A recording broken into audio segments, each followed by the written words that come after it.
नमस्ते फ्याफुल्लो हजुरहरूलाई मेरो भिलेज पेजमा स्वागत छ। अनि हेर्नु चाहिँ आज चाहिँ हामी आँसुको घर गएको थियौँ अनि आँसुहरूकोमा चाहिँ पाहुना पनि आउनु भएको थियो नि त, त्यही भनेर हामीलाई पनि बोलाएको थियो अनि हामी गयौँ। म चाहिँ काम सघाउनु गएको आँसुको। अनि हेर्नु चाहिँ यहाँनिर चाहिँ लोकल कुखुराको चाहिँ सुप बनाउनु हुँदैछ अनि सबैजना बसेर गफ गर्नु हुँदैछ अनि सरसफाइ म पनि करेला भाजा गर्न सघाइदिएँ। अनि हेर्नु चाहिँ सबैजना बस्नु हुँदैछ गफसफ गर्दै, एकदमै म चाहिँ भिडियो गर्दै हँसाउँदै सबैजनालाई। अनि हेर्नुहोस् न, खाना खाने बेला पनि भइसक्यो अनि सबैलाई राखेर हामी चाहिँ खाना बाँड्दैछु आँसुरामा चाहिँ। अनि बाहिर लु है एकछिन निक्लिएर यसो भिडियोहरू गरौँ है भन्दै भिडियोहरू गऱ्यौँ। अनि नानीलाई नचाउँदै मेरो भाइको छोरीलाई, भाइ बहिनीको छोरीलाई। अनि हेर्नुहोस् है, अनि बहिनीहरू बिचारा जाने बेला पनि भयो, मेरो नन्दा हो।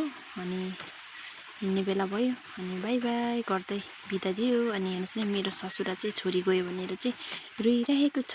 थ्याङ्क